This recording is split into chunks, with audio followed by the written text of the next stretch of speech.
Chers amis, bonjour et bienvenue sur la chaîne Alzheimer jour après jour. Aujourd'hui, je vais aborder avec vous le problème des levées nocturnes chez la personne atteinte de maladie d'Alzheimer. C'est un sujet fréquent d'inquiétude pour les familles et quand on se pose la question de savoir finalement qu'est-ce qui gêne dans le fait que la personne se lève la nuit, car quelqu'un qui n'a pas de maladie d'Alzheimer, on accepte volontiers qu'il se lève la nuit pour aller aux toilettes, pour peut-être boire. Mais chez le patient Alzheimer, de quoi les familles ont-elles peur? Eh bien, la première réponse, c'est j'ai peur qu'il tombe, qu'il se blesse. Et la deuxième réponse, j'ai peur qu'il fasse des bêtises, qu'il ouvre le gaz, qu'il laisse un robinet d'eau ouvert, etc. Donc, demandons-nous pourquoi, encore une fois, on a besoin de se lever, en particulier quand on est âgé et qu'on a une maladie d'Alzheimer. Eh bien, comme tout à chacun, la cause principale, c'est le besoin d'uriner. La deuxième cause, c'est simplement le fait d'avoir soif. Et la troisième cause, ça peut être d'avoir faim. Il peut arriver qu'un patient n'ait pas suffisamment mangé le soir et qu'à 2 heures du matin, il ait un petit creux. Ça vous est peut-être d'ailleurs arrivé sans forcément être malade. Alors, quelles sont les mesures de prévention qu'on peut mettre en place pour limiter les levées nocturnes? Et on verra dans un second temps, quand le malade se lève, quoi faire pour que le lever soit le plus sécurisé possible. Alors, la première mesure préventive, c'est éviter la sacro-sainte tisane du soir. Avant de se coucher, c'est pas le bon plan, car forcément ça va donner envie d'uriner dans la nuit. Le deuxième élément aussi, c'est ne pas trop regarder la télévision. Vous le savez, la télévision, comme tous les écrans, diffuse de la lumière bleue, et cette lumière bleue freine la synthèse de mélatonine, qui est l'hormone qui favorise le sommeil. Et puis la troisième chose qu'il faudra éviter, c'est l'alcool au repas du soir. L'alcool a un effet délétère pour 2 raisons. Il provoque un sommeil fragmenté, ce qui n'est donc pas un sommeil qui permet de bien récupérer. Et deuxièmement, il supprime le sommeil paradoxal, qui, comme vous le savez, est le sommeil qui permet l'apprentissage. Et Dieu sait si un patient Alzheimer a du mal à retenir les informations nouvelles, donc ça ne peut qu'aggraver la situation. Donc voilà pour la prévention, pas de liquide trop tard le soir après 19 h, pas trop de télévision et surtout pas d'alcool au repas du soir. Maintenant dans la pratique, quand le malade se lève, comment faire en sorte que se lever ne soit pas perturbant, ni pour lui ni pour la personne qui l'accompagne, et permettre peut-être au malade de se lever, de déambuler, de revenir se coucher sans forcément réveiller l'accompagnant. Le premier élément qu'il faut prendre en compte, c'est l'éclairage des circuits de déambulation. Premièrement, l'éclairage de la chambre. Le plus simple et le moins coûteux, c'est de mettre une veilleuse dans la chambre. Ça permet de se lever avec une vision suffisante pour ne pas heurter les objets qui sont éventuellement sur le chemin.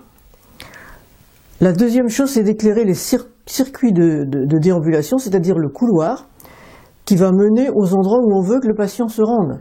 Alors, il y a 2 endroits stratégiques qui sont les WC et la cuisine.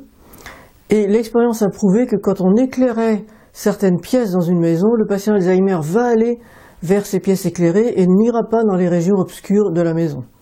Donc on éclaire le couloir, pas forcément besoin d'une lumière très intense, on éclaire les WC et on éclaire aussi la cuisine, de façon à ce que la personne puisse circuler dans ces espaces sans être gênée par l'obscurité. Autre chose importante pour les WC, il est très important de laisser le soir la porte des WC grande ouverte et la lunette des WC relevée. Alors je sais pour certaines épouses c'est très difficile, mais c'est quand même très important. Rappelez-vous qu'un patient Alzheimer a beaucoup de mal à imaginer ce qui se passe derrière une porte fermée. Donc s'il cherche les toilettes, il ne va pas forcément s'imaginer que les toilettes sont derrière une porte fermée, même si sur la porte des toilettes il y a écrit WC. Donc le plus simple, c'est de laisser la porte ouverte, la lunette des toilettes relevée, de façon à ce que la personne qui se lève la nuit va trouver directement, parce que ce sera éclairé, le chemin vers les WC. Le deuxième lieu stratégique, c'est la cuisine, parce que si on a besoin de manger, de grignoter quelque chose, eh bien ce sera plus pratique si sur la table de la cuisine, vous avez préparé un petit encas. Alors ça peut être une tartine de pain, ça peut être un gâteau que vous avez fait, ça peut être des gâteaux secs, ça peut être des fruits secs, quelque chose de facile à manger, un verre d'eau, un verre de jus de fruits peut-être. Vous préparez tout ça, et avec un peu de chance, le patient ira tranquillement s'asseoir à la cuisine, mangera un petit quelque chose et reviendra se coucher. Alors ça, c'était pour les choses vraiment très pratiques, mais qui peuvent quelquefois beaucoup améliorer la situation. Ensuite, comment faire, aussi bien pour vous que pour la personne malade d'ailleurs, pour mieux s'endormir et pour mieux se réendormir? La première chose, je pense, c'est d'avoir une température de pièce qui est pas trop chaude. On conseille pour la nuit 17, 18 maximum, 17 c'est mieux, la température de la pièce. Éviter un air trop sec aussi.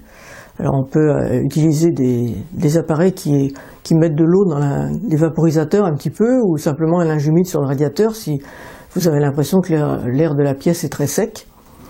Et puis deuxième chose importante, ça vous est peut-être arrivé, on se couche, on a vraiment envie de dormir, on est vraiment fatigué, et une demi-heure après, on ne dort toujours pas parce qu'on a les pieds glacés.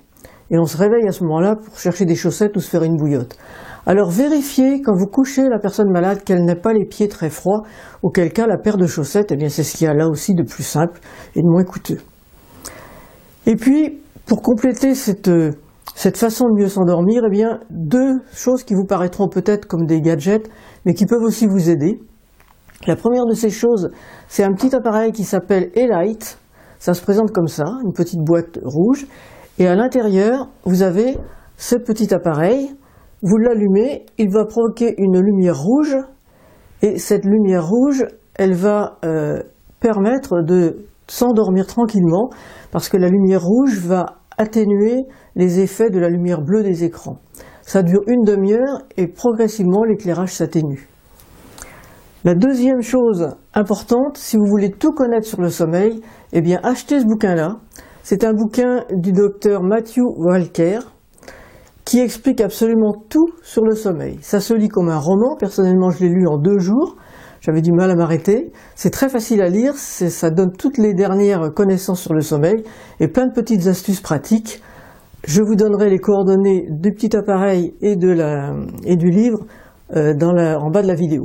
Je n'ai aucun intérêt financier à vous conseiller l'achat de ces 2 éléments, mais si ça peut vous aider, pourquoi pas.